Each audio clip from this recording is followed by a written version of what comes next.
estão aqui conosco, avisar que essa deve ser a nossa última sessão do ano.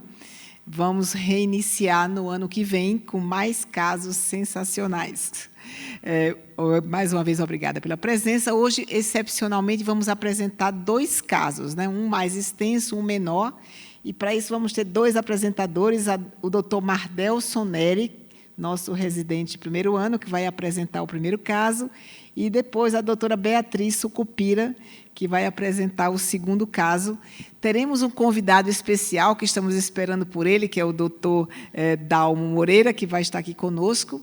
E agora vou chamar o doutor Ibrahim para fazer a recepção e o início da abertura, início de hoje, da sessão de hoje. Por favor, doutor Ibrahim.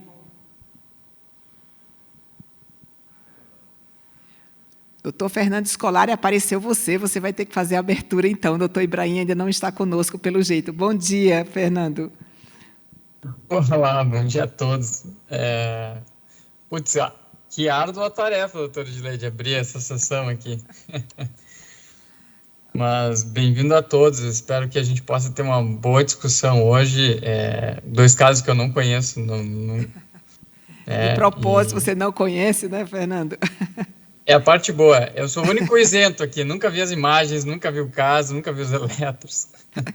Tá certo. Eu acho que o Ibrahim talvez esteja com algum problema de entrar, então, enquanto ele está chegando, ele já conhece os casos. Vamos começar. O doutor Mardelson, por favor, você começa. Então, vamos lá. Eu me chamo Mardelson Neri, sou residente de cardiologia, como a doutora Edileide falou. Então, vamos iniciar esse caso. Então, paciente do sexo feminino... Microfone, por favor, mais próximo. Sim. Perfeito. Está melhor? Sim. Então, vamos lá.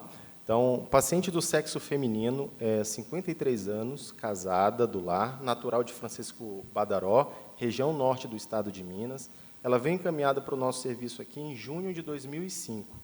De história familiar, essa paciente tinha uma irmã com história de miocardiopatia chagásica, com fração de ejeção reduzida, e no momento em que ela foi encaminhada ao ambulatório do Dante Pazanese, ela vinha relatando um quadro de dispneia aos grandes esforços e sorologia para a doença de Chagas positiva na unidade básica de saúde. Só lembrando que essa paciente estava fora da zona endêmica há mais de 41 anos.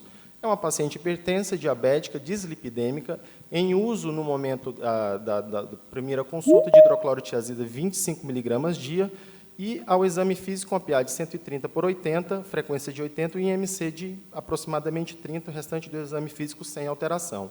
Esse é o eletrocardiograma dela da admissão. O que chama atenção, apesar de ser um ritmo sinusal com a frequência média em torno de 80, o que chama atenção são essas ondas R's amplas nas derivações V1 e V2 e uma onda Q em parede lateral, V5 e V6, lateral alta, D1 e AVL, e parede inferior, o que gera a suspeita de que essa paciente tenha uma zona eletricamente inativa em parede dorsal lateral e inferior. Eu acho que todos concordam aqui que é um eletro bem pouco habitual, né? Uma paciente com miocardiopatia chagásica. Não era o que a gente esperava nessa paciente, um eletrocardiograma igual a esse, né? Mas acho que até o momento é o que temos. Mas vamos em frente, doutor Mardelson. Vamos lá. Então, a gente avaliou também essa questão da suspeita de doença de Chagas para essa paciente, pedimos sorologias, tanto ELISA, hemaglutinação, como imunofluorescência indireta, que veio reagente, demais sorologias não reagente. O Holter de 24 horas de 2009 mostrou uma frequência cardíaca médica de 79, máxima de 130 e apenas algumas extrasístoles supraventriculares raras. Esse é o ecocardiograma da paciente ao longo de 2007, 2008 e 2015.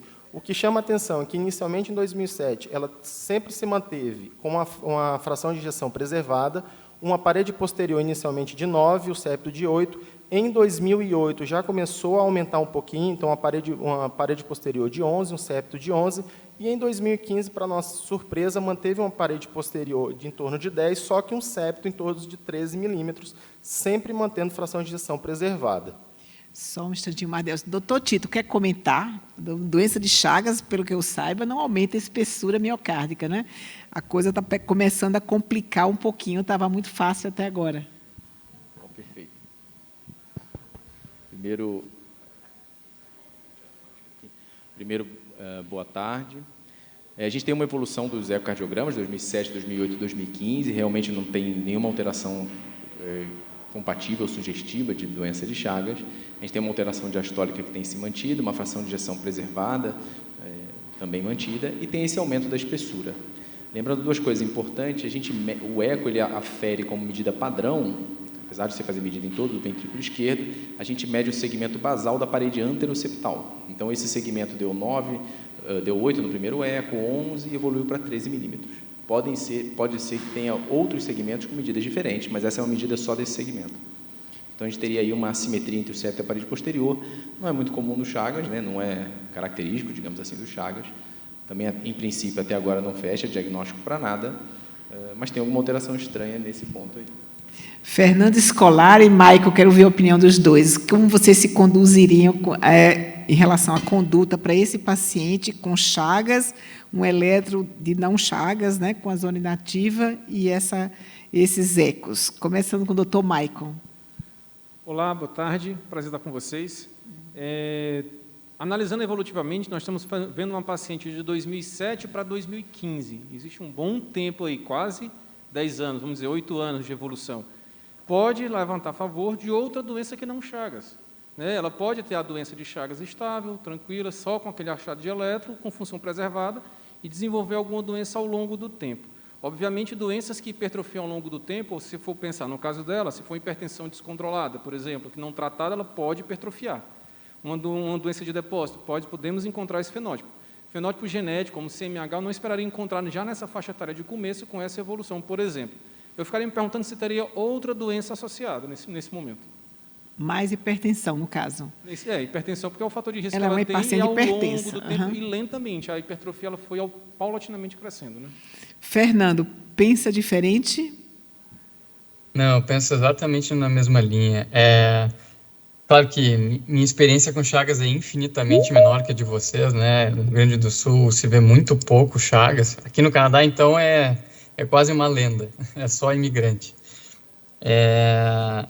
Mas pensando assim, se a gente fosse pensar em cardiomiopatia hipertrófica em si, embora a doença possa se apresentar na quarta década de vida, então ali pelos 40 anos de idade que ela deveria ter ali por 2005, né?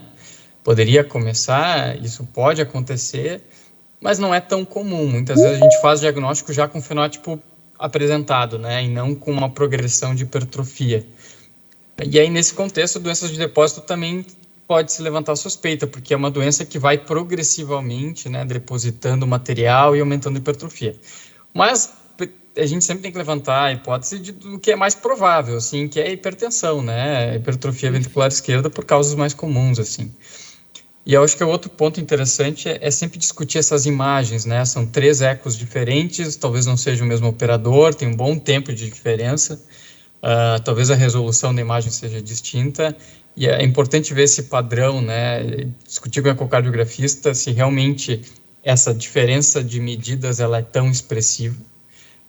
E no caso borderline, assim, onde às vezes para um diagnóstico de hipertrófica 13/10 é bem no limite, né, o ideal seria 15, é um caso onde às vezes a ressonância justamente ajuda, porque o eco nem sempre pega com tanta precisão ali essa hipertrofia, e outros segmentos também que às vezes o eco não consegue delimitar tão bem.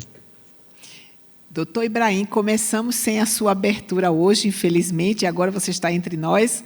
Não sei se você viu uma paciente que tem história de Chagas, né, sorologia positiva, mas com função normal, e o eletro, só para mostrar para o Ibrahim, por favor, Mardelson, volta o eletro bem atípico para a doença de Chagas, com uma zona inativa inferolátero dorsal, né? Lembrando até que esse paciente pudesse ter uma lesão, ter doença coronária. Quer falar alguma coisa, Ibrahim? Eu queria antes fazer primeiro, boa tarde a todos. Segundo, fazer uma pergunta. Aquelas T's positivas na parede inferior chamam a atenção de vocês para alguma coisa?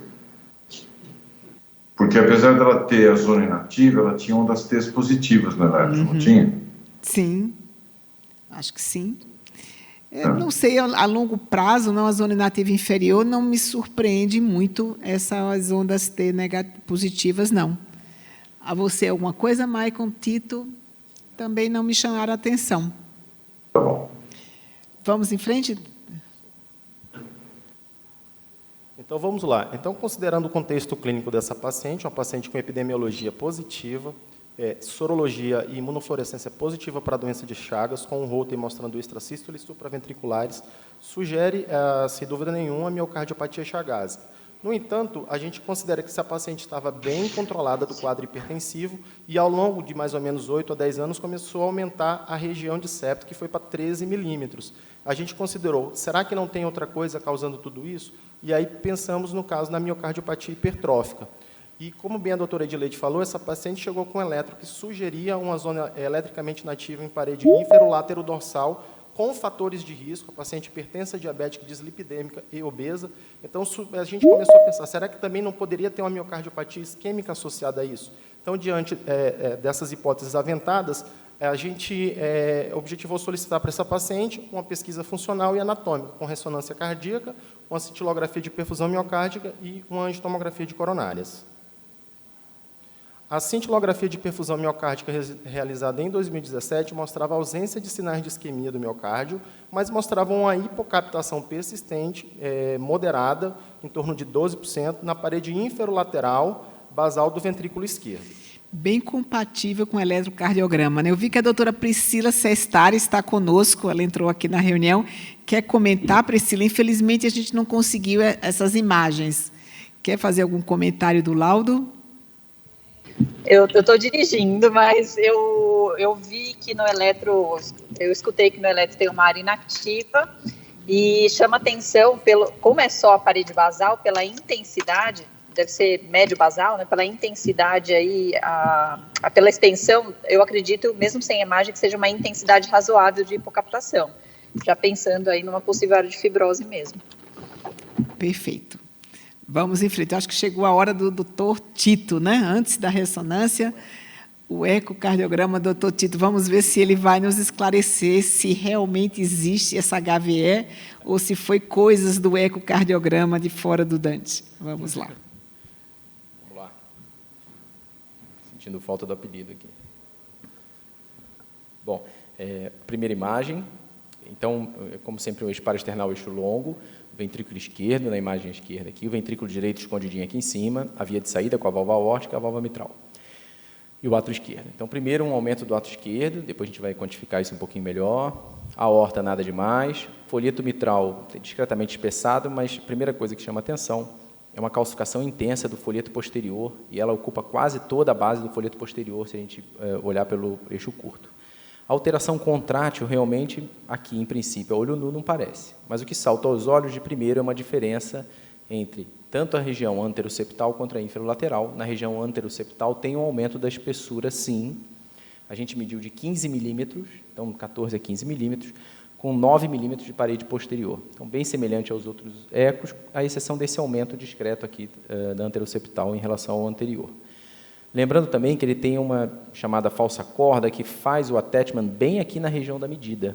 Então, talvez de 15, 14 seja a medida que a gente faria para essa região basal aqui do septo. Como eu comentei antes, e o Fernando complementou também, a gente faz a medida padrão no laudo nessa região, mas para uma análise de cardiomiopatia hipertrófica, a gente mede em todas as regiões do coração. O eco faz a medida em todos os locais, procurando essa doença, né, essa indicação, por isso que é muito importante no pedido estar escrito o porquê do exame. Fazendo um zoom um pouquinho melhor, a gente consegue ver também um movimento sistólico anterior da válvula mitral. Então, a gente tem um SAM aqui bem visível, né? Então, a gente consegue ver que a válvula mitral ela fecha. Pelo efeito Venturi, digamos que ele succiona essa válvula mitral na direção da via de saída, o aparato subvalvar também é multifatorial, obstruindo essa via de saída. Aqui ao lado direito o modo M, então a gente consegue ver aqui a abertura da mitral, e no momento que ela está fechada, a gente vê que o folheto anterior chega a quase encostar no septo. Claro que nessa visão tiveram outras que ele chega a encostar sim no septo. Então ele tem um movimento anterior sistólico com um aumento da espessura da parede anteroseptal. Fazendo 4 câmaras, a gente avalia um pouquinho melhor a parede inferolateral aqui do VE. Também tem uma espessura aumentada em relação à parede lateral e à inferolateral. Aqui a gente mediu nessa inferoseptal 12 milímetros. Avaliando aqui ao lado o aliasing, quer dizer, existe uma aceleração da via de saída, a gente tem uma disfunção diastólica do tipo 2 com aumento moderado do átrio esquerdo de 44 ml por metro quadrado. Então, até agora, é um paciente que tem um aumento do ato esquerdo moderado, disfunção diastólica tipo 2, aumento da espessura, SAM, e com aumento da aceleração da via de saída. Função do ventrículo direito absolutamente normal, medidas aparentemente normais, então espessura do ventrículo direito e átrio direito todas normais, uma IT mínima e uma PSAP em torno de 18, sem alteração. Seguindo a análise daquela aceleração na via de saída, então a gente tem um gradiente na via de saída de 20 em repouso, lembrando que configura obstrutivo, uma cardiopatia hipertrófica obstrutiva acima de 30 em repouso, ele tem 20. A gente fez a manobra de Valsalva, foi um pouquinho difícil de realizar, mas pulou para 31 milímetros de mercúrio. Também não fecha, porque seria em torno de 50 com a manobra de Valsalva, então não parece obstrutivo. Válvula aórtica absolutamente normal. Avaliação da fração de ejeção, 68% pelo método tridimensional. Aqui é o lado triplanar, lembrando que é um Simpson, digamos, melhorado. Existe uma certa diferença no cálculo, um é mais intuitivo, o outro é volumétrico, então uma fração de ejeção de 68 preservado. E outra coisa curiosa, a gente avaliou o aumento da espessura tanto na parede inferoceptal, na anteroceptal e na inferior. Tem um aumento da espessura sim na parede inferior, de 11 milímetros, 12 na parede inferoceptal, 14 a 15 na anteroceptal, mostrando que toda essa região do septo tem alteração. E veio corroborar com os achados do strain. Então, no strain, a gente vê a deformidade miocárdica, a gente vê uma alteração tanto no septo, quanto na parede inferior no segmento basal. Outro ponto curioso, que não dá para a gente fechar o diagnóstico, a paciente tem uma sorologia positiva para Chagas. Eu tive o prazer de fazer o doutorado, do Dr. Ibrahim foi meu orientador, e alguns achados aqui são interessantes. Essa região um pouquinho mais apical, onde a gente procura geralmente um aneurisma apical, nos chagásicos, tem uma alteração do strain. Eu repeti 3 vezes o cálculo e deu praticamente no mesmo local. Então, talvez, mesmo que a olho nu a gente não veja nada, nessa região já tenha começado alguma alteração segmentar que o strain pegou e que a nossa visão acabou não vendo. Só isso, no eco. Perfeito. Basicamente isso. Então, pelo eco, a gente tem sim um aumento assimétrico da espessura. Só comentando de que antigamente a gente chamava de hipertrófica latente, quando o gradiente só aparecia com valsalva, com esforço. Hoje a gente está chamando sempre de hipertrófica obstrutiva, quando o gradiente é acima de 30 em qualquer momento. Então, a gente chama de hipertrófica e não usa muito o termo latente, né? Ok? A parede inferior, você acha que bate menos do que as outras ou não? Você só achou mais espessa, mas a contratilidade ok? Isso. A olho nu, a gente olhando, aparentemente, contratilidade normal. O strain deu uma alteração contrátil, uma alteração da deformidade, não uma alteração contrátil, discretamente alterado na parede basal. Isso aqui, eu não ia dizer, né, mas pode ser, por exemplo, uma simples isquemia subendocárdica pequena, pode dar essa alteração aqui também. Então, seguindo como uma cardiopatia hipertrófica, que a gente sabe que tem essa alteração de vascularização em algumas partes dos segmentos, né? Pode ser que isso aqui seja só alguma isquemia subendocárdia, alguma alteração. Mas tem sim, no septo, parede inferior, e essa completamente fora desse padrão, lá perto do ápice. Perfeito. Vamos ao doutor Ibrahim agora, resolver o nosso problema. Geralmente não é isso que eu faço, Edilei. Geralmente eu crio o problema. Mas eu vou seguir aqui a ordem. E essa paciente fez, a época em que os exames foram solicitados, uma tomografia e uma ressonância.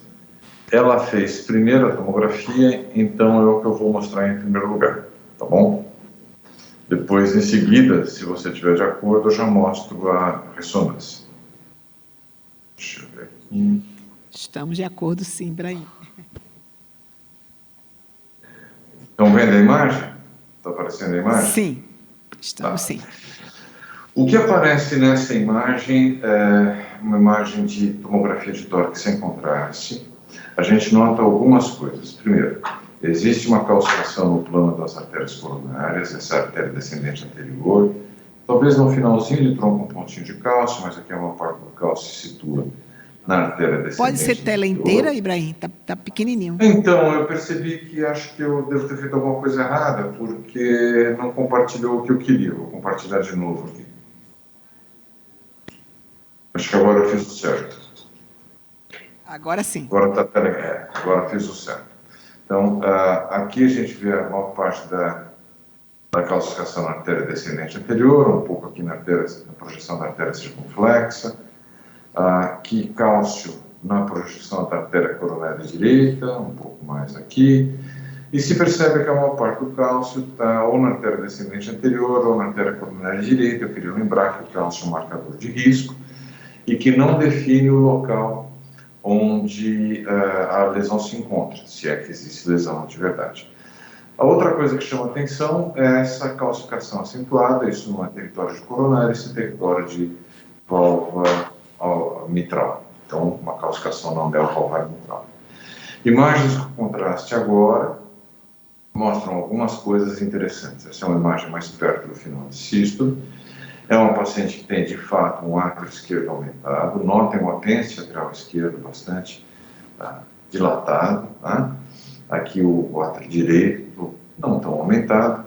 A gente observa a emergência das artérias coronárias.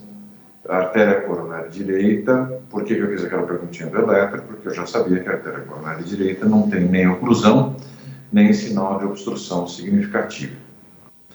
Noto aqui também, ao final de sístole, uma morfologia interessante desses foletos valvares mitrais, lembrando aqui a morfologia do prolapso. Não estou dizendo que tem prolapso, estou dizendo que tem uma morfologia parecida com prolapso, e aqui é aquela calcificação do anel que a gente já havia mencionado, principalmente nas imagens sem contraste. Voltando aqui, a artéria circunflexa também sem obstruções significativas, e da mesma forma, a artéria descendente anterior tem aquela placa calcificada sim, mas é uma placa que parece discreta. Essa é uma imagem de final de sístole, mas chama um pouco a atenção a essa morfologia do septo interventricular, que me deu uma vontade muito grande de dizer que ela tem uma curvatura reversa, né, doutora Edileide? E que, mas essa imagem é o final de diástole. Vamos ver o final de sístole, que é essa que nós temos aqui. Eu continuo tendo a sensação de que existe um aumento de espessura do septo com essa curvatura reflexa, e esse aumento de espessura não é nas porções mais basais, mas é principalmente nas porções médio-ventriculares. Que seria um diagnóstico com septo sigmoide, diferencial importante, né? Não é uma boa pergunta. Não é um septo sigmoide, porque aqui a espessura maior fica no meio do septo, então nas porções basais do septo. Interessante, por algum motivo, eu comentei isso aqui hoje liberando nos casos. Uma outra coisa que chama atenção nessa paciente é a presença dessas bandas musculares mais visíveis. Isso nós temos visto com uma certa frequência nos pacientes que apresentam cardiomiopatia hipertrófica. Veja aqui é papilar, e aqui uma faixa, é uma cordoalha, mas parece mais uma banda muscular fina do que uma cordoalha, porque ela é bastante espessa e se insere aqui no folheto anterior da válvula mitral. É possível, né, a gente já discutiu isso antes, é possível que isso de alguma maneira esteja envolvido tanto na gênese da estenose da via de saída, como do refluxo valvar mitral desses pacientes. Se vocês me permitirem, eu vou fazer rapidinho uma reconstrução oblíqua, e eu acho que com isso a gente vai perder a imagem, vamos ver, perdeu. Então eu vou recompartilhar, mas eu acho que vale a pena para a gente ver um pouco desses aspectos que eu estou mencionando, que são esses aqui, ok? Então notem a morfologia da válvula mitral. Ao mesmo tempo, um outro aspecto importante, que na verdade, quando eu vi o caso a primeira vez, foi a primeira coisa que me chamou a atenção, é a facilidade de se identificar visualmente esse ramo septal.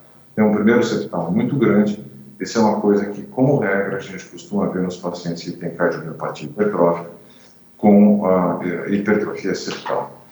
E aqui a gente nota um pouco melhor esse aspecto de hipertrofia, né? E, de novo, aquele aspecto de aumento da espessura, não exatamente na base, como seria do septo sigmoide, mas mais na porção já para médio ventricular. Okay. Visto isso... E a grande assimetria, né, Ibrahim? Veja que a ponta bem fininha, parede lateral fina. Isso. Isso. E não vi duas coisas, Edileide. Eu não vi nem obstrução grave na artéria coronária direita e nem miocárdio particularmente afilado na coronária direita também. Então, dito isso, e como já o tempo vai passando, eu vou seguir para as imagens de ressonância, onde nós vemos, em primeiro lugar, uma área cardíaca não muito aumentada. Você observa aqui, não tem derrame pleural, não tem derrame pericárdico, no momento, pelo menos não tinha no momento que fez esse exame. E já aqui nesse localizador, a gente observa esse aumento, e como a doutora Gilide acabou de chamar a atenção, bastante assimétrico entre o aumento da espessura. Aliás, ele é assimétrico em vários sentidos. Ele é assimétrico por pegar mais a porção média do septo do que a base ou a ponta, e é assimétrico por interessar muito mais ao septo do que a parede lateral. Então, essa é a ressonância mais nova, Ibrahim? Se tem ressonância mais nova? Tem ressonância mais nova. Você quer que eu mostre a ressonância mais nova? Não, se você pode ser essa. Elas não são muito diferentes, né? Não são muito diferentes. Tem um aspecto da ressonância mais nova que eu vou querer chamar a atenção, aí eu vou mostrar muito rapidamente. Mas acho que essa aqui já vai chamar a atenção com um aspecto bastante interessante. Eu não vou deixar passar em velocidade normal, vou passar em velocidade lenta. Nota, é um corte de 4 câmaras. 4 câmaras, porque a gente vê 1 o átrio direito, 2 o ventrículo direito, 3 o átrio esquerdo, 4 o ventrículo esquerdo. Notem o que acontece aqui nessa região, mais ou menos onde se inseria aquela banda que a gente via vindo do papilar. Existe aqui uma alteração do movimento da válvula colete anterior da mitral, com refluxo mitral discreto e também já um certo grau de turbilhonamento na via de saída do ventrículo esquerdo. Isso é a tradução visual à ressonância, e aqui o movimento mais parecido com o SAM, né? Então seria um deslocamento anterior sistólico da válvula mitral, promovendo aí um obstáculo à ejeção ventricular, ou seja, uma pequena estenose subaórtica. De modo que mesmo antes de ver o realce, a impressão que ficava pelos aspectos morfológicos é que se tratasse de uma paciente com cardiomiopatia hipertrófica, uma forma assimétrica, com predomínio de hipertrofia médio-septal, provocando um certo grau de refluxo mitral e também uma estenose subaórtica. O que está faltando explicar é ainda se a gente encontra aqui algo que traduza, em termos de imagem, aquela zona inativa relatada na parede inferior, ou se nós vamos todos sair daqui com a sensação de que a onda T é mais importante do que a gente trouxe ainda mais uma brincadeira. Essa imagem aqui é bastante didática, eu acredito, para a gente ver esse refluxo, esse refluxo central aqui, e aqui o turbilhonamento na via de saída. Então, do ponto de vista morfológico, vendo as imagens hoje, eu ficaria até aqui com o diagnóstico de cardiomiopatia hipertrófica, mas com uma contração bastante satisfatória, me parece, da parede inferior, e assim como me parecia lá da parede lateral. Então, fica difícil até o momento eu explicar em termos de imagem por que é que aparece aquela zona inativa. Eu vou só botar a cor aqui para as pessoas poderem perceber mais fácil o refluxo. Aqui a gente vê o refluxo colorido um pouquinho mais fácil. Olha, aqui a gente vê o verde indo em direção, o verde-amarelo indo em direção ao vermelho, aqui o mesmo verde-amarelo que traduz esse turbilhonamento surgindo lá. Mas note que a fase de contração da parede inferior é absolutamente similar à das outras paredes. Claro que o aumento da espessura da parede anterior é maior, porque é uma parede mais espessa. Vamos olhar agora a perfusão. Direi, a hora que você quiser me interromper, me interrompa. Aqui a perfusão preservada em repouso, essa é uma perfusão em repouso, preservada na parede inferior, na parede anterior. E aí, puxa, olha, está ficando difícil de explicar por aqui aquela zona inativa que a gente via antes. Aqui, não, aqui já existe uma pequena zona de defeito, mas não é um defeito subendocárdio. Então, isso não fica me parecendo muito a imagem de um infarto. Mas, muito provavelmente, deve ter alguma coisa ali, uma cicatriz, que tem aquela zona de hipoperfusão. Vamos olhar, então, o realce tardio. Aqui nós temos o realce tardio no eixo curto. Notem, ausência de imagens de realce tardio. Veja que interessante, ausência de imagem de realce tardio. Ausência de imagem de realce tardio. À medida que nós vamos nos aproximando da porção basal, tem um aumento da espessura da parede anterior, mas ainda sem realce tardio. E aqui, puxa, aqui sim tem uma imagem de realce tardio. De parede inferolateral, vai basal. e que parece, num primeiro olhar, parece subendocárdio, mas um olhar mais cuidadoso perceberá que existe uma fina camada de miocárdio escuro no epicárdio e no endocárdio, consequentemente seria mais um realce mesocárdico. Esse realce mesocárdico fica numa posição que nada tem a ver com cardiomiopatia hipertrófica. Esse é um dos locais preferenciais de comprometimento por Chagas. Então, pode ser que nós estejamos diante de uma paciente que tem Chagas e cardiomiopatia hipertrófica, pelo menos do ponto de vista da ressonância, para explicar esse realce aqui. E agora, Edilei, eu não vou tomar muito do seu tempo, mas eu queria só partir para as imagens de realce tardio da ressonância mais nova. Tá bom. Lembrando que na hipertrófica, o realce tardio, a gente espera na região septal e é um pouquinho mais fluido que esse, né? Menos extenso, talvez, Ibrahim? Perfeitamente, por isso que você já poderia fazer parte da sessão de imagens, se quisesse, porque a sua análise é essa mesma, e é por isso que eu quero mostrar o realce tardio da imagem de 2018.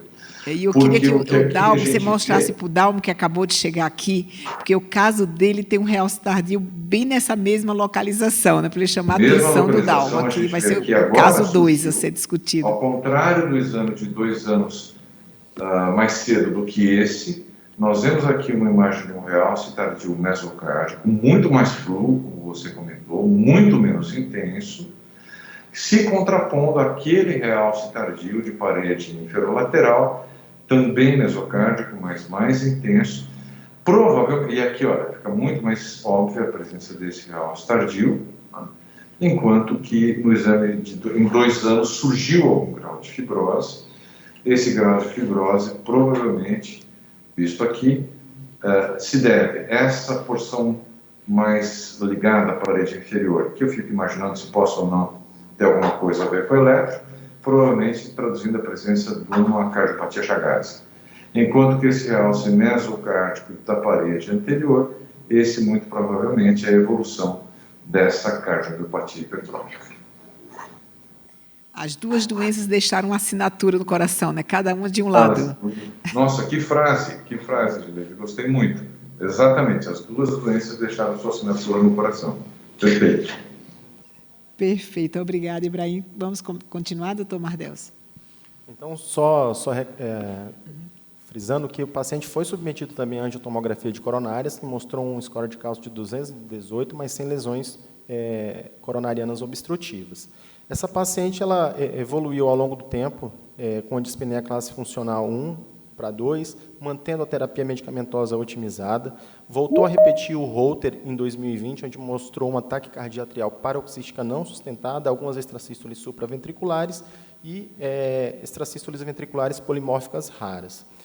Considerando todo esse contexto na qual o Dr. Ibrahim citou para a gente, com espessura aumentada do septo, o eco já mostrava isso para a gente optou por pedir um painel genético para essa paciente, na qual mostrou uma presença da variante provavelmente patogênica em heterozigose no gene MYH7, que é compatível com a cadeia pesada da beta-miosina, então sugestivo de miocardiopatia hipertrófica mesmo. Considerando o contexto clínico, a gente decidiu por investigar os familiares, lembrando que ela tinha uma irmã que tinha uma miocardiopatia dilatada, a gente fez eletros e ecocardiograma tanto da irmã quanto dos filhos, eletro e eco não sugestivos de miocardiopatia hipertrófica, e na irmã, como ela tinha epidemiologia positiva também para a doença de Chagas, o eco sugeria também um quadro de uma miocardiopatia chagásica. Por isso que, às vezes, a análise das doenças das miocardiopatias é tão difícil, né? Porque a gente tem doenças sobrepostas, às vezes, né? E aí, finalizando o nosso caso, só fazendo uma breve recapitulação, a gente tem uma paciente que vem com epidemiologia positiva para a doença de Chagas, sorologia imunofluorescência positiva, um eletrocardiograma que mostra só uma zona elericamente inativa em parede inferolaterodorsal, sem sinais de sobrecarga, sem um padrão típico de miocardiopatia chagásica, com BRD e bloqueio divisional antero superior. E aí, ecos seriados que nós fizemos depois dessa paciente mostrou, na verdade, um aumento do gradiente da via de saída. E aí a ressonância, como o Dr. Ibrahim falou para a gente, mostrava já um aumento da espessura do septo, um realce tardio de padrão não coronariano em região lateral em região basal, compatível com a miocardiopatia chagásica, e, como eu falei, esse ecocardiograma que a gente fez de forma seriada, mostrando já um aumento no gradiente da via de saída, o que gera essas duas hipóteses para o paciente, uma miocardiopatia chagásica, forma ritmogênica, como o Holter mostrou, taquicardia atrial em Holter seriados, e uma miocardiopatia hipertrófica septal assimétrica obstrutiva. E as alterações eletrocardiográficas e mostradas na ressonância, a gente atribui, de certa forma, a miocardiopatia chagásica. Perfeito. Obrigada, doutor Mardelson. Doutor Ibrahim e doutor Fernando Scolari, querem fazer algum comentário sobre esse caso, antes de partirmos para o caso 2?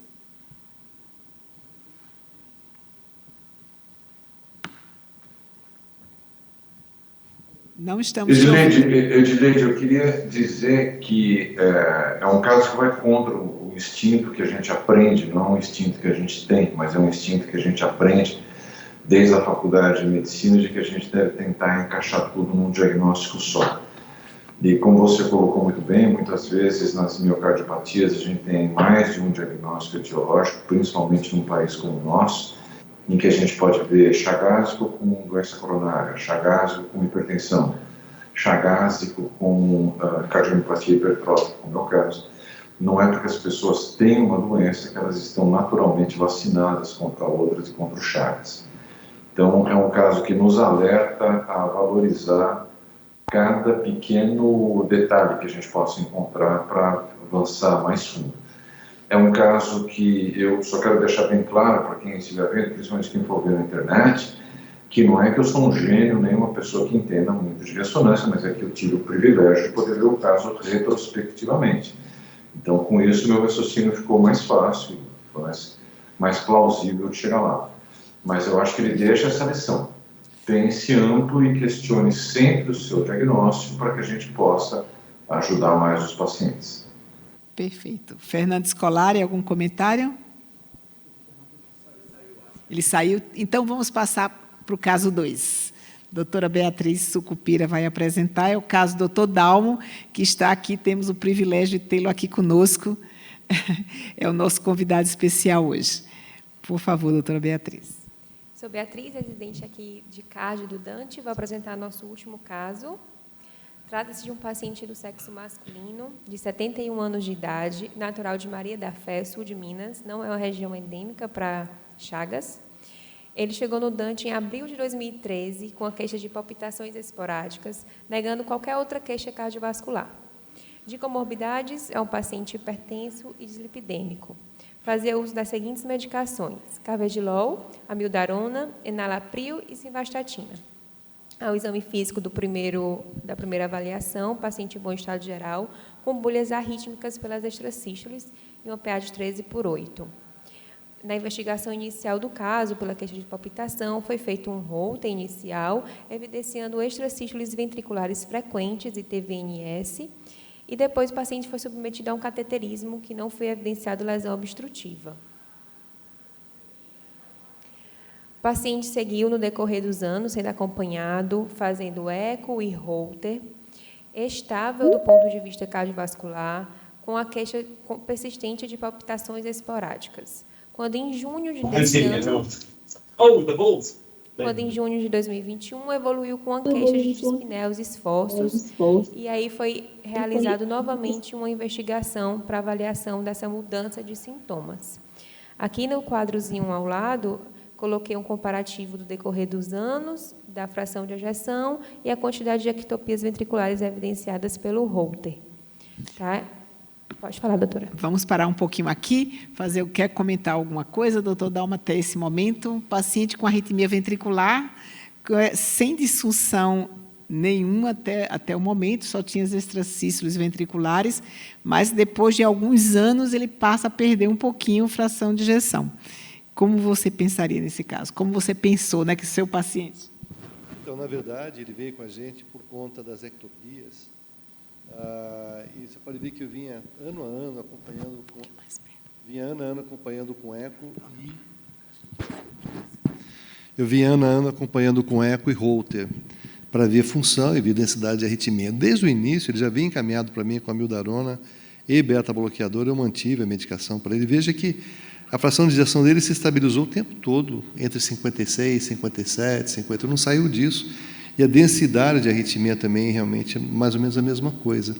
Nunca superou 10%. Então, eu não cheguei a pensar numa taquicardiopatia, eventualmente, porque não era uma densidade tão grande assim. O que chamou a atenção foi que, agora, em 2021, por alguma razão, eu não sei se teve um quadro de dispneia, alguma coisa assim, os filhos que são médicos levaram esse paciente para São José dos Campos e fizeram uma outra avaliação, fizeram o angiotomo, a ressonância e tudo mais, para fazer uma reavaliação.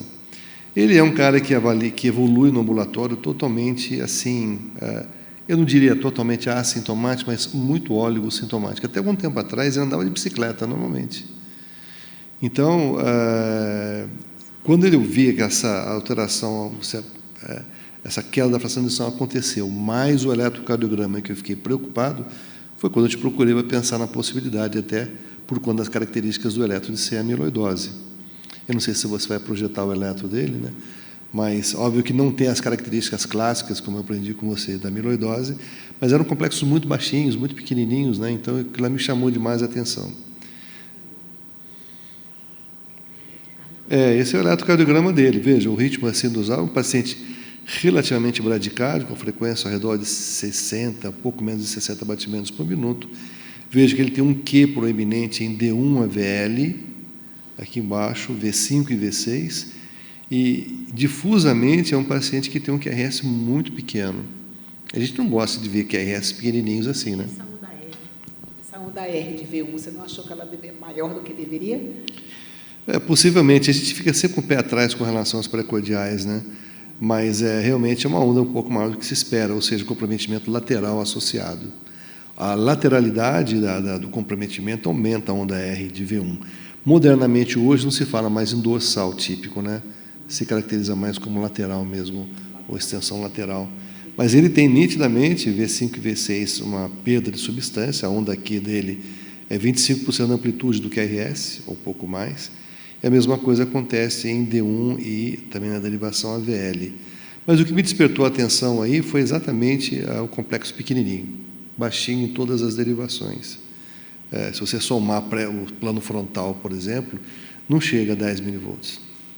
Teria dar dois, que a gente chama de red flags para amiloidose, né? Um padrão de baixa voltagem, tendendo a baixa voltagem, e uma zona inativa, né? que também uma pseudo-zona inativa aqui, sugerindo também a amiloidose. Seriam dois red flags para amiloidose com esse eletro. Mas é bem capcioso. No nosso caso anterior, parecido, só no nosso também tinha parede inferior, que ele não tem, né? Mas tinha parede lateral também. Chamava atenção. Esse é um padrão de coronariopatia, baseado na localização, né? Pega D1 AVL, V5 e V6, quer dizer, tem coronárias normais, né? É região lateral, que eventualmente pegaria circunflexa, eventualmente, tá certo? Mas não dá para dizer assim, de antemão, que tenha sido isso, realmente. Ele tinha um CAT lá atrás, em 2013, absolutamente normal, não tinha nada. Como era o eletro no começo da evolução? Esse eletro atual era igual a esse ou não? Não, esse padrão eletrocardiográfico ele foi piorando com o tempo. Ele tinha complexos um pouco maiores do que esse aí. Mas eu não lembro exatamente o tamanho, mas não era exatamente. Esse me despertou muito a atenção. Entendeu? Não sei se porque eu já assisti aula tua falando de amiloidose e mostrando o traçado disso, foi que me despertou, porque esse paciente estava sem diagnóstico, está sem diagnóstico até então, né? Só tinha arritmia ventricular, né? Que Só. Não era daquelas densidades. Não, tão você pode ver, elevadas. pelo gráfico que ela mostrou anteriormente, absolutamente estável o tempo todo, não teve nenhum arroubo de arritmia, entendeu? E a gente ficaria encarando como uma arritmia de um coração normal, né? Seria com essa queda da fração de ejeção, eu colocaria um pé atrás, né? Mas até então era. Normal, até então era. Exatamente. Algum comentário, Maicon? Não. Fernando Scolari, você já voltou a estar entre nós. Você quer fazer algum comentário nesse caso? Tudo bom, pessoal? Perdão, eu tive que sair aqui de uma intercorrência. Não tem problema. Eu não peguei o início ali do caso, infelizmente, mas eu concordo totalmente, assim, bom, primeiro, a gente sempre tem que lembrar que na amiloidose, 50% dos casos não tem baixa voltagem. Esse é um ponto de corte que a gente usa, e sempre que a gente usa um ponto de corte, a gente tem que saber interpretar esse ponto.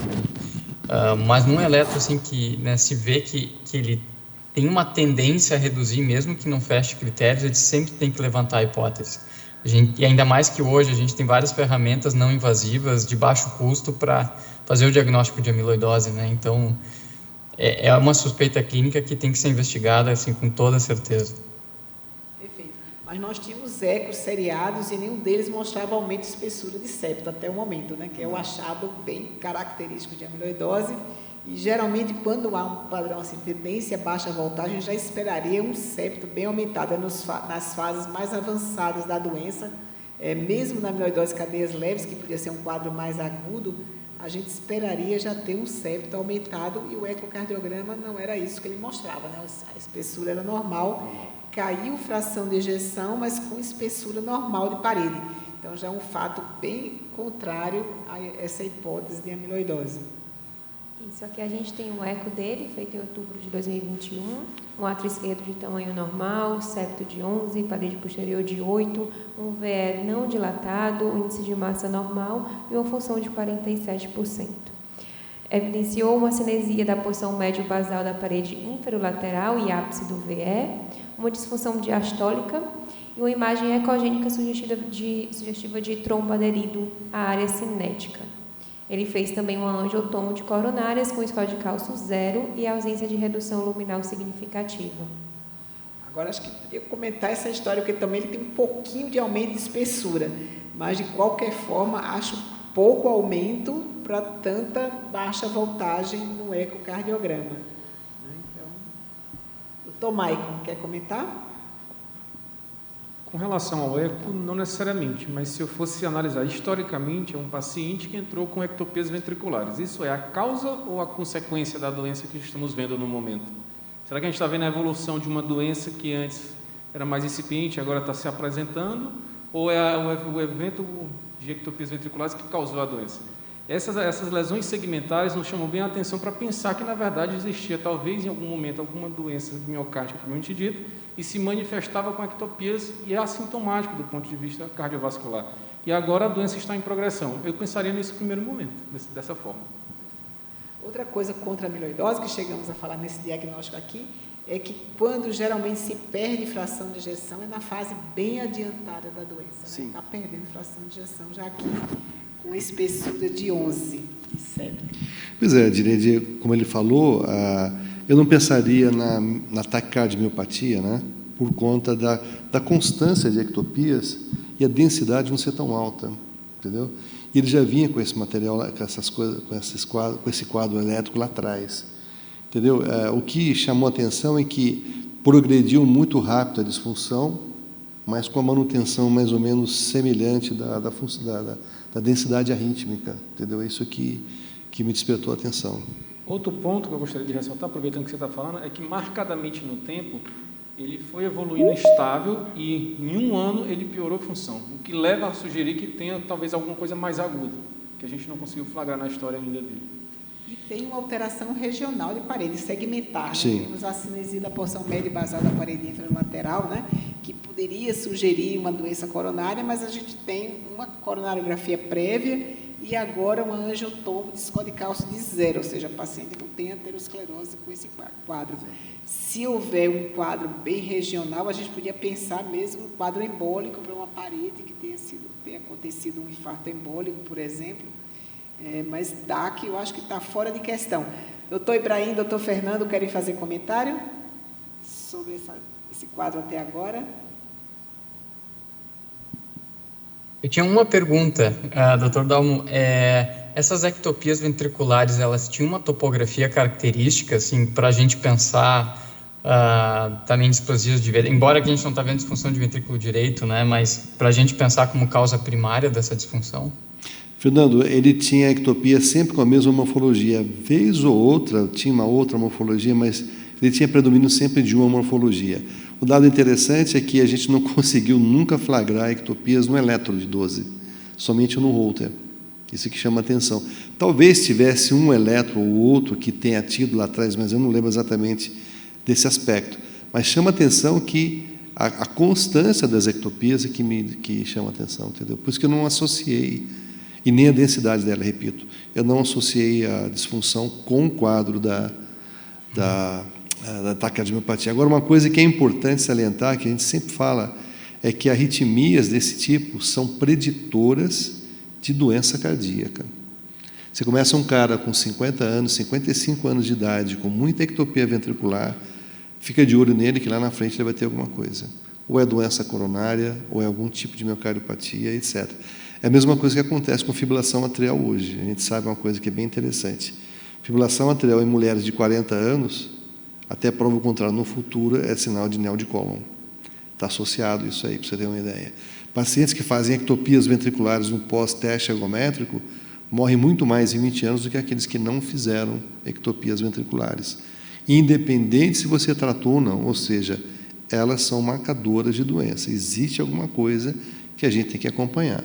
E aquelas orientações de sempre, né? Perder peso, parar de fumar, controlar diabetes, hipertensão, etc., etc., fatores de risco.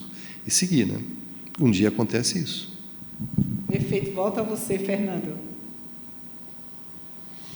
Não, obrigado. Eu acho que eu concordo, assim, nesse contexto, então parece que talvez ela seja mais um marcador de algo que está por trás do que um causador, né, dessa disfunção ventricular, ainda mais se associando todo o quadro clínico, né, essas imagens do eco, as espessuras, né, e tudo mais. Só uma coisa que eu quero acrescentar, Edileide, é que o que levantou muito também a hipótese, o motivo dele ter feito essa ressonância recentemente, foi o achado do trombo apical. Os filhos ficaram preocupados. Esse trombo está fora do lugar, né? Os filhos ficaram preocupados, tal, e resolveram, por conta deles, pedir uma ressonância também para ver esse trombo e confirmar se realmente era mesmo trombo, entendeu? E daí? Sem saber da ressonância, Ibrahim, o que você pensaria? Esse é o problema. Eu vi a ressonância, né? Mas eu acho que não teria nada a acrescentar ao que foi dito, não. É uma coisa que eu vou deixar para comentar um pouco melhor quando mostrar a imagem, e que vai meio na linha de raciocínio que a gente comentou anteriormente. Às vezes a gente se apega muito a um achado e desenvolve todo o raciocínio em torno daquilo e tenta depois forçar as outras coisas para explicar aquilo que a gente tem, né? Que a gente viu ali. Então é o caso aqui, por exemplo, tem um paciente que tem uma área que contrai um pouquinho menos, e que tem um trombo, deve ser doença coronária, que fez um aneurisma, que fez aquilo.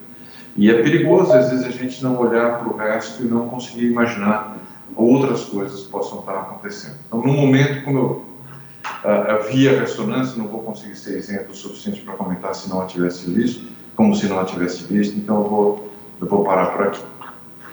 Eu queria comentar uma coisa. A gente viu um caso anterior de uma senhora chagásica que tinha um eletro muito parecido, né, que tinha uma alteração na parede lateral, que esse paciente tem também, né, e fazer trombo em cavidade. É muito comum a doença de Chagas fazer tudo isso, alteração regional na parede lateral, fazer trombo de VE, tudo está parecido com doença de Chagas aqui. É uma doença que faz muita arritmia ventricular. Então, apesar de ele não proceder de uma área endêmica, ser brasileiro já é uma epidemiologia positiva para Chagas, né? Eu acho que na ausência de melhor diagnóstico, seria o meu diagnóstico até agora, e eu tenho que provar que não é chagásico até o momento. Vamos em frente, então, doutora. Agora com a ressonância. Doutor Ibrahim, a sua vez de novo. E dessa vez é um desafio um pouquinho maior que da outra, apesar do outro caso não ter sido simples. Vamos começar logo de cara já mostrando algumas coisas que eu acho que tem muito impacto, né? Primeiro é um coração de dimensões aumentadas, né, tipo? A gente vê o ventrículo direito, o ventrículo esquerdo aumentado. Segundo, já aparece essa imagem de falha de enchimento, confirmando a descrição do eco de um trombo na ponta. A outra coisa que chamou muita atenção logo de cara, essas imagens não são daqui do nosso serviço, então eu vi hoje de manhã pela primeira vez, mas já chama atenção mesmo, que a pessoa não tivesse visto antes, olha a diferença da espessura da parede septal quando nós comparamos com a espessura de toda a parede lateral. Puxa vida, né? Bem mais fina, a parede lateral é bem mais fina, a gente observa um importante aumento do padrão de traveculação, Quando o Scolari perguntou para o Dalmo se tinha alguma região de onde vinham as arritmias, eu estava torcendo para ele falar parede lateral, inferior, alguma coisa assim, porque chamou muita atenção a diminuição de espessura. A outra coisa que nós vamos notar é que, aí, além daquela acinesia apical, na verdade, praticamente uma discinesia, que é a região onde tem o trombo, esse paciente tem redução difusa da contratividade, né? Esse coração não passa perto da normalidade em nenhum segmento. Claro que a parede lateral é mais fina, a parede apical é muito fina e tem o trombo no seu interior, mas não existe nenhuma região hipercinética tentando aí, nesse momento, ou pelo menos no momento que foi feito o exame, compensar o déficit de contração das outras paredes. Dá a impressão de que a parede anterior, de alguma maneira, tentou trabalhar um pouquinho mais, assim como fica bastante claro nessa imagem que existe uma hipocinesia da porção basal da parede inferior-lateral, praticamente uma acinesia do restante da parede lateral, e se nota a sobrecarga atrial que já havia sido feita a menção anteriormente. A gente nota sinais indiretos de restrição diastólica importante, e vejam que o septo interventricular contrai de uma maneira um pouco menos síncrona do que o normal. Observe que a porção basal contrai antes das porções distais, né? Existe aí uma certa perda de sincronia contrátil, que também contribui seguramente para a piora do débito cardíaco desse paciente. Olhando agora no eixo curto, nós vamos ter um caso onde mais uma vez nós vamos notar o déficit de contração da parede lateral, principalmente. Notem que toda a parede é fina, então por isso que eu disse que, ao voltar esse comentário, a gente fala de paredes finas e hipocinéticas. Com trombo, a gente já esperaria doença coronária e vai tentando encaixar todos os outros achados nisso. Mas nem sempre é assim que isso acontece, né? A outra coisa que chama atenção é que a parte, pelo menos do ponto de vista aqui morfofuncional, é que a parede mais comprometida é essa parede lateral neste segmento. Seria difícil a gente imaginar que por oclusão de um marginal teria toda a repercussão que nós estamos encontrando na contração ventricular global desse paciente. Então, provavelmente, isso aqui é alguma outra coisa que destruiu essa parede. Quando nós vamos olhar essa outra imagem, aqui não tem nada de tão especial, vou passar mais rápido por ela, que eu vi agora que já são 12h56. Vou mostrar rapidamente as imagens de edema, que a gente não vê edema, então o que aconteceu, aconteceu já há algum tempo, e vou mostrar a imagem de realce tardio. Opa. Só tem o realce tardio nesse plano, e vejo que tem um realce tardio praticamente transmural, na parede lateral, às vezes pegando uma porção um pouquinho lateral alta, que lembra bastante aquele realce tardio do Chagas. Não existe um realce tardio em outra projeção tão claro como naquele paciente anterior, e ele é mais longo, que é uma coisa que a gente encontra menos no Chagas, mas, como disse a Edileide, ele é brasileiro, consequentemente, ele pode ter Chagas. E a gente vê aqui também o realce na ponta, né, denunciando que aqui onde existe, aqui ficou mais fácil de se observar, onde existe esse tronco, existe também esse realce, então tem realce na parede lateral e na ponta, e nenhum outro sinal de alguma outra cardiopatia estrutural que a gente pudesse encontrar aqui. Então é claro que Chagas é uma possibilidade que a gente tem que levar em consideração, porque os aspectos de imagem seriam compatíveis. O que não está batendo muito? O que não está batendo muito é que esse coração é dilatado como um todo nessa altura, e que a gente não encontra áreas de realce tão grande em outras regiões do coração. Seria possível que ele tivesse formado um trombo, esse trombo embolizado? Ele não tem sinais inequívocos de doença coronária nem defeito de perfusão naquela parede, mas é claro que isso pode ter recanalizado, as coisas podem ter evoluído de uma maneira um pouco diferente. Doutora Edileide. Você acha, Ibrahim, que ele tem um aneurisma apical? Tem. Tem uma zona de cinética apical. Sim, isso tem, sim. Não é aquele aneurisma do Chagas, aquele aneurisma em dedo de luva, mas às vezes o trombo... Mas ele tem um aneurisma... O trombo modifica a forma que ele se apresenta, o aneurisma, né? Ele é tapeta, assim, e ele não fica tão típico de Chagas como ele pode ser antes, sem trombo, né? Eu vou fazer uma coisa bem simples aqui, olha, a imagem ao final de diástole. Eu vou deixar a ponta do mouse aqui, olha como no final de sístole, olha lá, o ventrículo se projeta para frente no final de sístole. Então é um movimento discinético, é um aneurisma de ventrículo esquerdo, sim. E o ventrículo direito você achou que é normal? O ventrículo direito praticamente normal. A gente não observa aqui nenhum sinal de redução de contratividade, de áreas discinéticas ou alguma coisa desse tipo. Perfeito. Perfeito. Alguém quer fazer algum comentário? Então, eu ficaria com esse diagnóstico de uma miocardiopatia. Provavelmente uma inflamação, uma miocardite que pode ser chagásica, né, ou qualquer outra miocardite que pudesse pegar mais a parede lateral, fazer esse aneurisma com trombo. E eu acho que a gente deveria insistir muito com a sorologia para Chagas dele e da família, mas às vezes ele foi e frequentou algum ambiente, às vezes que a família não foi. Vai que, né? É possível, vai que, né? Vai que, né? Maico, algum comentário? Doutor Fernando Scolari? Um caso diferente mesmo, interessante. Não, apenas muito interessante, parabéns, muito bom caso. É o tipo de caso que a gente acaba não... Digo, como eu falei lá no primeiro caso, né? No sul do Brasil, Chagas ainda tem uma incidência muito menor, então a gente sempre aprende com esses casos, assim, muito interessante. É verdade. Então, acho que fechamos assim. Dalmo, você quer fazer algum comentário? Não. Eu vou investigar esse paciente do ponto de vista de doença de Chagas, e te dou um retorno em breve.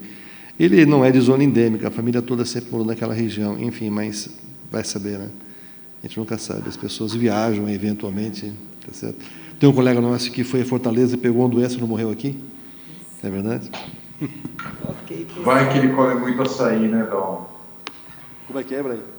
Vai que ele come muito açaí, toma muito caldo de cana, de repente, né? Perfeito. Então, vamos encerrar. Acho que vai ser a última reunião do ano. Eu vou pedir para o doutor Ibrahim encerrar esse ciclo de reuniões. Encerrar com sentimentos muito conflitantes, por um lado muito feliz, porque nós conseguimos fazer uma reunião constante o ano todo, mais feliz ainda por contar sempre com a presença de algumas pessoas, o Fernando Scolari, super parceiro, o motorizado Dr. Bruno Valdigem também participando bastante das nossas reuniões, o Tito brilhando como sempre, e aí de vez em quando vem o nosso pessoal da Toma e Ressonância ajudar, como o Luciano e o Tuma, fora eu que vivo atrapalhando. Mas muito feliz por tudo que a gente aprendeu, esperançoso, triste porque está acabando, que é uma reunião que a gente gosta muito, e esperançoso de que o ano que vem a gente possa continuar esse programa aí, que eu aprendo demais.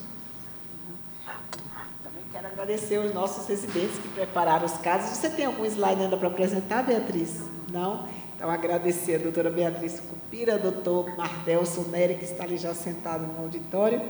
Então, encerramos e vamos esperar que o ano que vem chegue logo para a gente reiniciar nossas reuniões. Obrigada a todos que nos assistiram. Muito legal. Tchau, pessoal. Obrigado. Muito legal. Obrigado, Adinho. Obrigada a você. Muito interessante.